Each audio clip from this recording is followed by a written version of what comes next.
Hello and welcome to CrossTalk, where all things are considered. I'm Peter Lavelle. The inevitability of blowback and the perverse logic of terrorism. Ever since the U.S. embarked on its so-called war on terror, acts of terror and terrorist networks have proliferated. The recent deadly massacre in Kenya is a case in point. So is Washington's anti-terror strategy like a cure that is worse than the disease?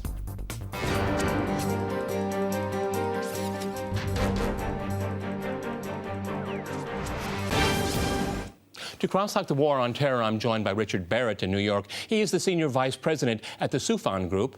In Washington, we have Kelly Vlahos. She's a journalist at antiwar.com. And in San Francisco, we cross to Stephen Zunis. He is the Chair of Middle Eastern Studies at the University of San Francisco. All right, folks, CrossTalk rules in effect. That means you can jump in anytime you want, and I very much encourage it. Kelly, if I go to you first, thinking about Kenya, when I think about Kenya, I think, well, what everything that went wrong in Somalia. So Somalia is broken, and now we have these other groups, which many would say American policy and Western policy in Somalia generated these groups, and now it's just spreading further. As I said, is the cure worse than the disease here when we look at the war on terror? Well, let's consider for a moment what's been going on for the last 12 years in Somalia. We've had CIA, covert operations. We've had Joint Special Operations Command forces doing covert operations. We've had private contractors, CENTCOM, military, all operating in Somalia since 9/11. They've been conducting targeted assassinations, airstrikes, drone strikes, all of affected civilians there. They've scattered Islamist groups, but also created new ones, including Al-Shabaab, which has taken responsibility for what happened in Kenya. The United States has worked with Ethiopia and Kenya to bring invading forces into Somalia, which have been responsible for brutal human rights violations. The United States has created an intelligence infrastructure in Somalia, the notorious jail or prison interrogation center at the airport there, as reported by Jeremy Scahill, in which they have assisted Somali government officials in interrogating people that they've dragged off the streets in these dank, dirty, drug-infested, insect-infested cells underground. The idea of blowback here isn't a surprise. We are seeing the remnants or the outgrowth of what our policy, the United States policy, has been in the last 12 years there. Okay, Stephen, in San Francisco, that's not a very optimistic report there. I mean, I just don't see the learning curve here. I mean, you go in to try to stabilize Somalia. Somalia becomes a broken state, a failed state, and then it exports what's wrong with that country. I mean, what's the security interest of the United States in trying to continue down this path of fighting terror? Well, it even goes back further to the years the United States supported the Bari regime and his the former Somali dictator's brutal repression and divide and rule policies, which upon his overthrow in a popular uprising in early 1991 created this power vacuum, of which initially was filled by various clan militia, and then with the U.S. intervention and other miscues created this power vacuum that hardline Islamists try to take advantage of. Instead of working with some of the more moderate elements, like in the Islamist courts, the United States came down hard with drone strikes and other forms of intervention, either directly or by proxy. And indeed, we've created this kind of monster now. I mean, the good news, I suppose, is that Al-Shabaab has been losing support in Somalia, not just from military intervention or losing battles with the Somali government, but because their style of leadership is very unpopular in Somalia. Their ultra hardline misinterpretation of Islam, their draconian practices, does not have that much popular support.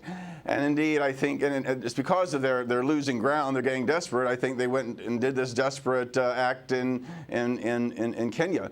So what I'm saying is I think the good news is they're on decline, but I think the intervention, from the West is making things worse, and that the decline would happen inevitably just because the Somalis don't like that kind of rule. They don't like that kind of violence. Don't like that kind of extremism. Yep. Richard, if I can go to you in New York, but then again, going after these groups, these fanatical groups here, it creates more blowback. What I'm getting at from what we just heard from Kelly and from Stephen, it ends up being a very vicious cycle here.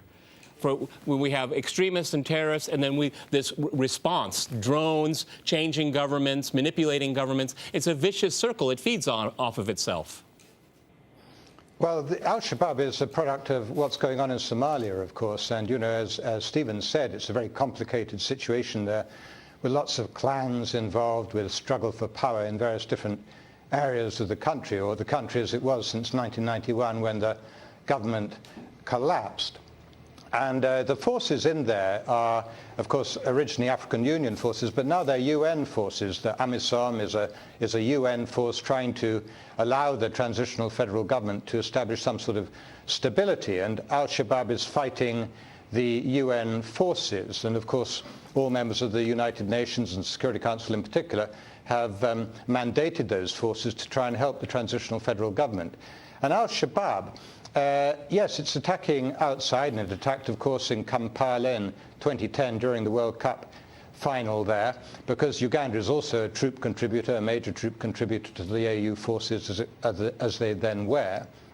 And, of course, Kenya. And Kenya is particularly active, of course, in the area of southern Somalia, where Al-Shabaab is trying to maintain its support and indeed kicked Al-Shabaab out of Kismayo, the main port, and therefore the main source of their revenue. But I think we have to look at this in two ways. First of all, there's a Somali issue going on here, and then there's an international issue. If you look at the statement made by Al-Shabaab about the Westgate attack, one thing was, Kenyans, you better get out of Somalia, or else you'll face more than this.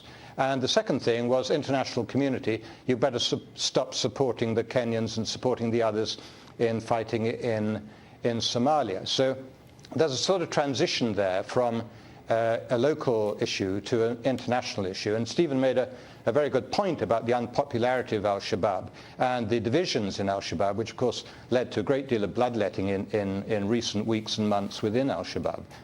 Okay, Kelly, but in the last 12 years, again, we go back to 1991, when considering what Stephen had to say, is Africa a better off place or worse off place because of America's anti-war, anti-terrorism strategy? Worse off, better off? Well, I don't want to say worse off, better off.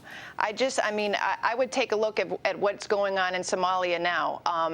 Are the people less or worse off? I would say they haven't been able to move forward since 1991, and I think that's an important point to make. We are meddling in Somalia, which dates back to, as Stephen said, before 1991, before September 11th, has created not only a power vacuum, but also a humanitarian crisis. Add in a famine there, add in a refugee crisis, and I cannot say that the people there are any better. The people are civilian casualties due to U.S. airstrikes, civilian casualties due to drone strikes, invading forces coming in, raping, pillaging, the fact that there is no stability in that country right now. I agree with Stephen that Al-Shabaab is on the decline there because of its unpopularity with the people, but that doesn't make the country any more stable. And we can look at other places, Nigeria, the Congo, Libya, as well as Mali, and we can see that the Islamist movements that have been born in part from U.S. intervention the point I'm getting have created right, Stephen, if I go to you, but all of the countries that Kelly just mentioned there, a lot of them have to do with Western interventions. This is what I'm getting at. It makes things even worse, and these groups are replaced by other groups, okay? It's again, this cycle continues, and I don't see it being broken. It's just that the Americans will just expand their presence in Africa because, oh my goodness, look what happened in Kenya. Something must be done. We keep hearing that. Something must be done. Go ahead. It does become kind of a game of whack-a-mole, you know, smashing down one terrorist cell here, another one pops up immediately, and there's a reason for that. That, you know, just as during the Cold War, the United States, would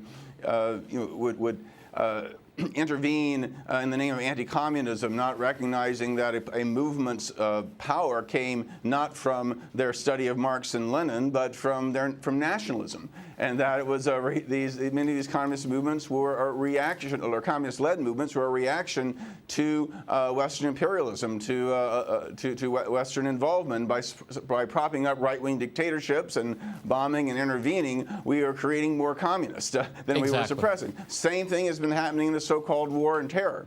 That the U.S. intervention is creating this backlash effect. It's creating the very enemy that we're trying to suppress. That you have these extremist Islamist groups that are taking advantage of this nationalist reaction that people have to a foreign intervention, and those wishing, you know, and outsiders coming in and trying to run things. And so, you know, the fact is, I've been traveling to the Middle East for more than 30 years, and it's clear that the more the United States militarizes the region, the less and less secure we're becoming. Okay, Richard, do you want to react to that? Interventions is probably one of the clearest indicator. It's the biggest advertising recruiting for these kind of extremists.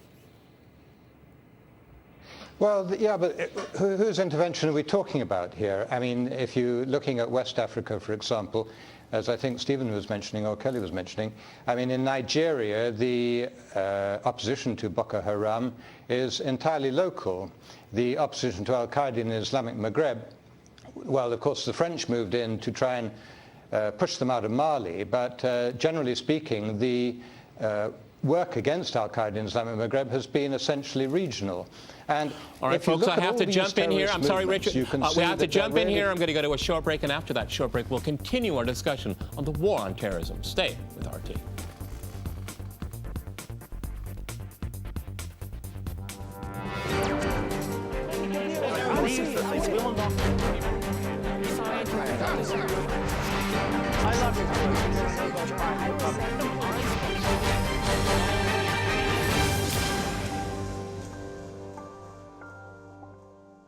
Welcome back to CrossTalk, where all things are considered. I'm Peter Lavelle. To remind you, we're discussing America's war on terror.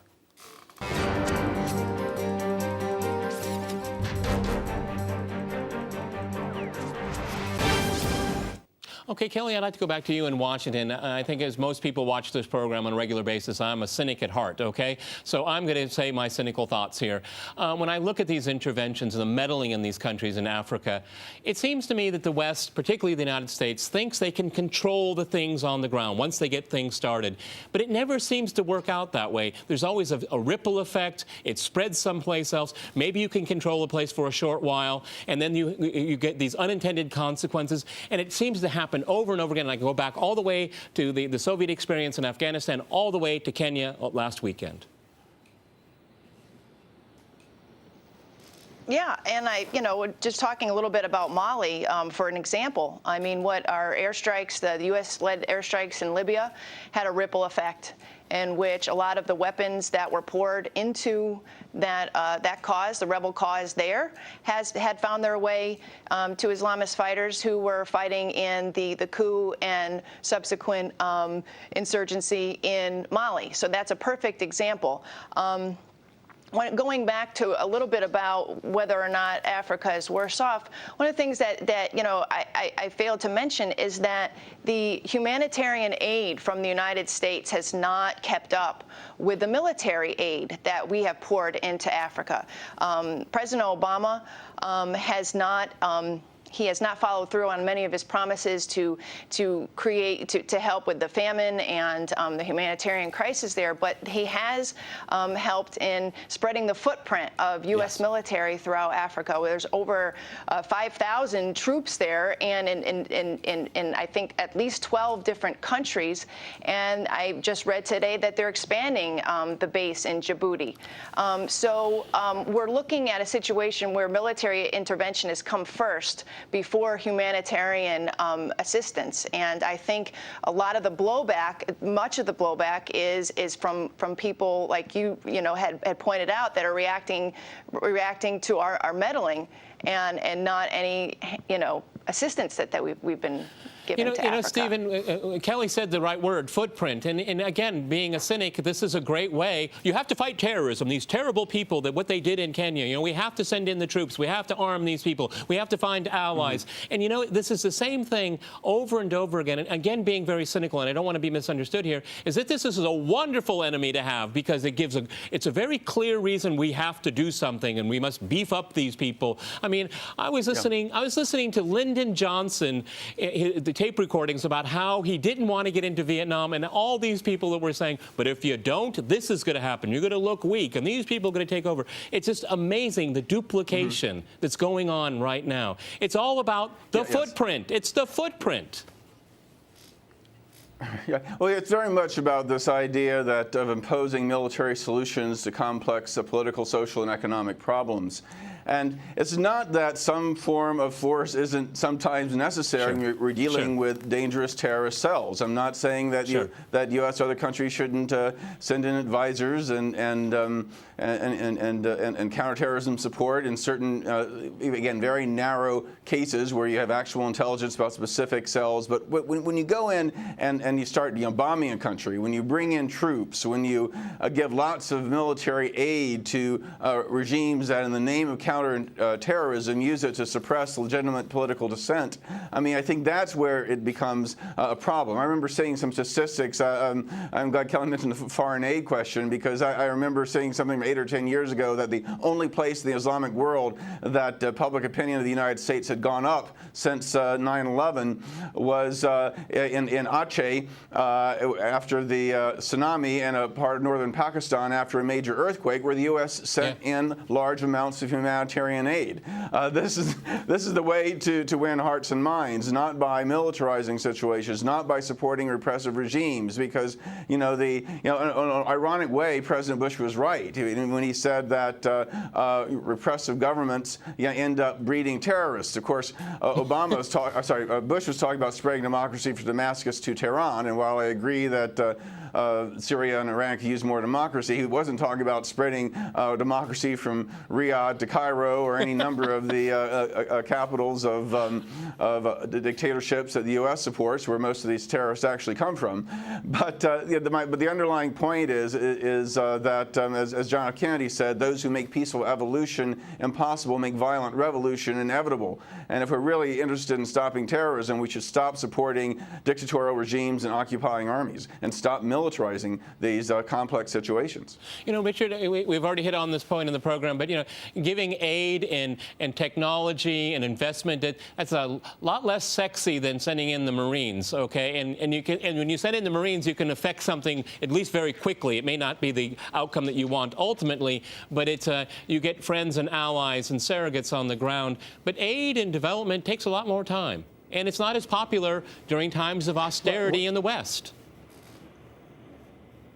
Well, indeed, but there's a massive amount of humanitarian aid going into Africa, and particularly from Western countries. And indeed, even President Bush, who was a bit of an interventionist, as we well know, is very well known in Africa for his AIDS campaign, support for the anti-AIDS campaign there, and he did a great deal of good in that. And since the first term of President Obama, since his election in 2008, there's been a huge withdrawal of America from this sort of interventionist policy.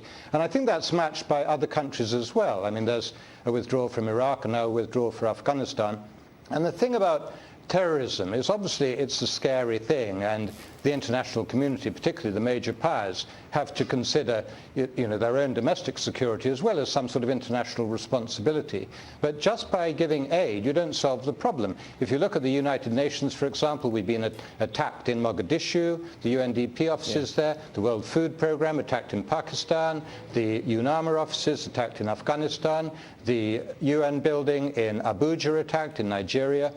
So the UN, which does is essentially a humanitarian organization, isn't immune from these attacks. So I think the real answer when you're countering terrorism is not to just flip from military support to humanitarian support or try and get those in better balance.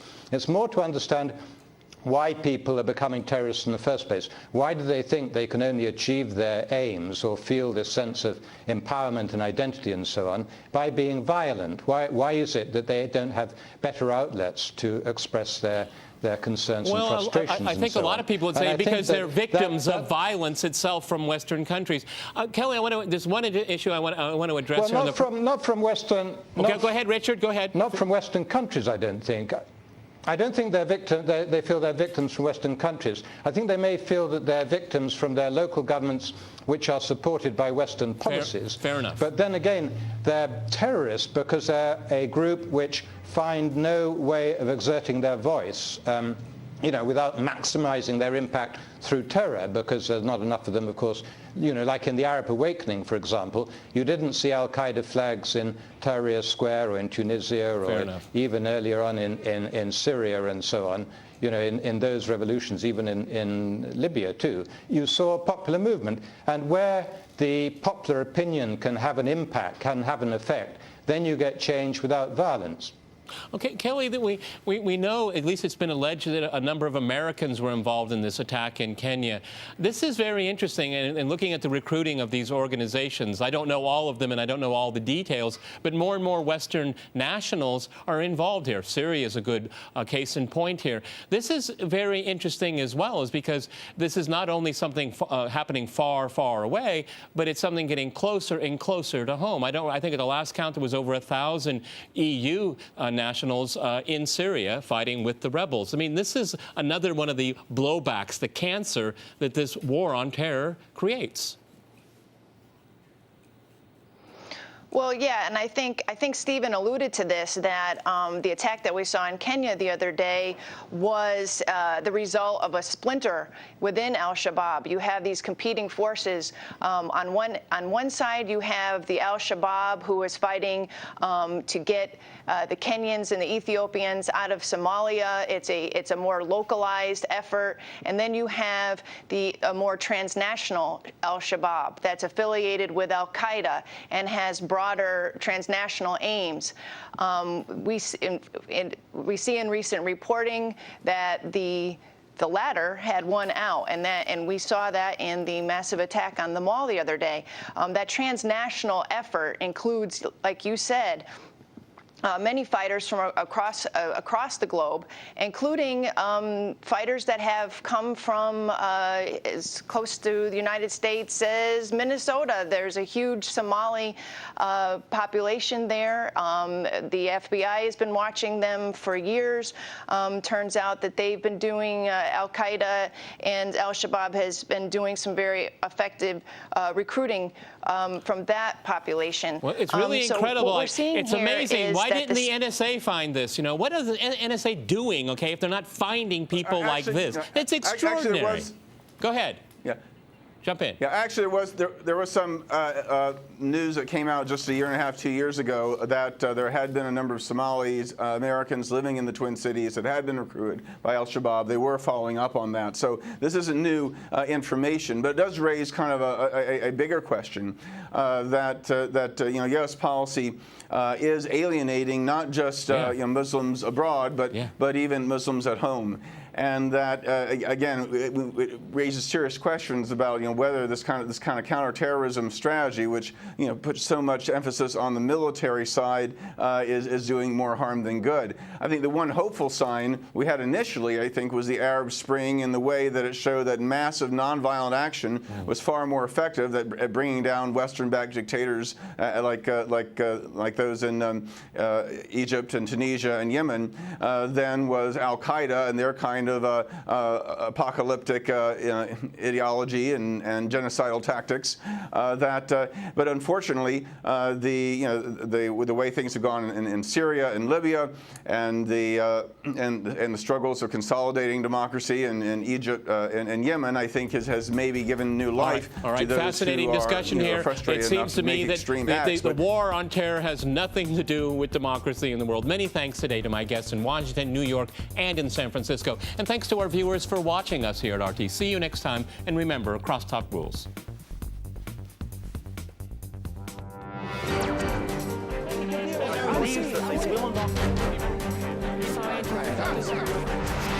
I love you.